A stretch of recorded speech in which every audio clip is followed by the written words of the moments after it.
En la provincia argentina de Catamarca se está librando una batalla que, aunque no siempre hace ruido, es fundamental.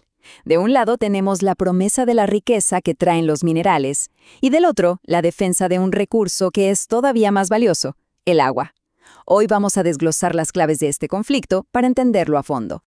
Y esta pregunta es justamente el corazón de toda la tensión que vamos a explorar.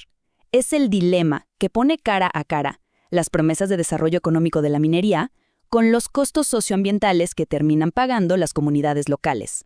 Bien, este va a ser nuestro recorrido. Vamos a arrancar con un panorama general, después nos vamos a meter de lleno en algunos casos bien específicos y al final vamos a conectar todos los puntos que unen estas historias.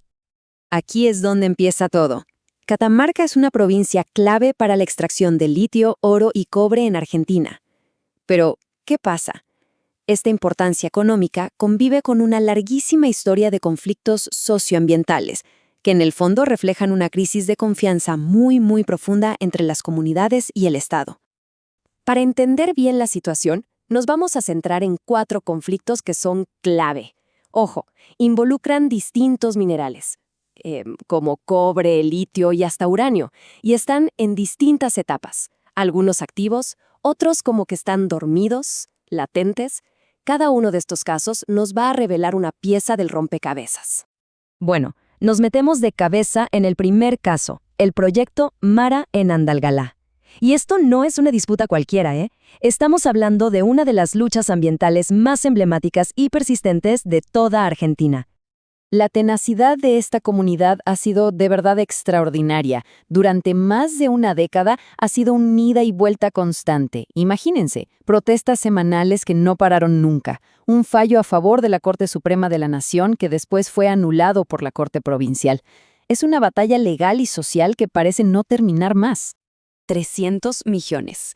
A ver, para que nos hagamos una idea de lo que significa este número, es 6 veces la cantidad de agua que consumen todos los habitantes de Andalgalá juntos. En una región semiárida, un número así lo cambia todo. Nos muestra sin vueltas porque el agua es el epicentro de este conflicto. Y este lema, bueno, lo resume todo. No es solo un eslogan pegadizo, es la declaración de principios de toda una comunidad. Captura a la perfección su escala de valores y la razón de fondo de por qué se oponen al proyecto minero. Pero la lucha por el agua no se limita al oro.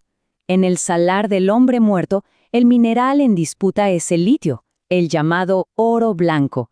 Y aquí, una comunidad indígena consiguió una victoria en la justicia que sentó un precedente histórico.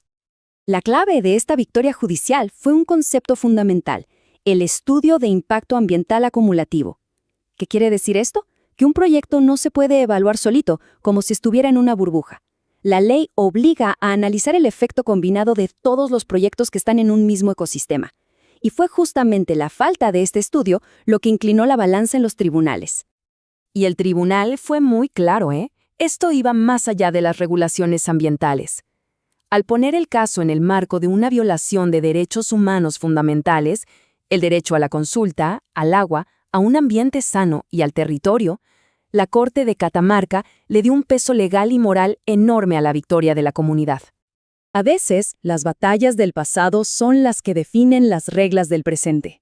Vamos a analizar ahora 2 conflictos que están como dormidos, latentes, pero que son cruciales para entender quién tiene de verdad el poder para decidir y cuáles son las consecuencias de la minería a largo plazo. En Tinogasta lo que vemos es un choque de poderes muy claro. El municipio quiso usar la democracia directa, consultarle a su gente sobre la minería de uranio. Pero el poder provincial se metió y la justicia terminó anulando la consulta, diciendo que la minería es política provincial. Esto sentó un precedente clave. ¿Quién tiene la última palabra para decidir sobre los recursos naturales? Y este caso es realmente paradójico. Tenemos el ingenio Musquecha, una fundición de cobre viejísima del siglo XIX que dejó el suelo totalmente contaminado con arsénico, plomo y cadmio. Un ejemplo perfecto de un pasivo ambiental histórico, un daño ecológico del pasado del que nadie se hace cargo. Y lo más increíble, ¿qué pasa hoy? Se promociona como una atracción turística. Es un símbolo de cómo muchas veces se ignora la historia ambiental para construir una narrativa más positiva de la minería. Bien, ya vimos los casos individuales. Ahora vamos a dar un paso atrás para conectar los puntos. ¿Qué patrones sistémicos unen a todas estas historias que parecen separadas? Lo que vemos son 3 patrones clarísimos. Primero, la lucha por el agua es el detonante principal en todos los conflictos activos. Segundo, como no hay diálogo, esa lucha se va a la vía judicial y los tribunales se convierten en el campo de batalla. Y tercero, todo esto se alimenta de una profunda crisis de confianza. Las comunidades sencillamente no creen ni en los controles del gobierno ni en los estudios que presentan las empresas.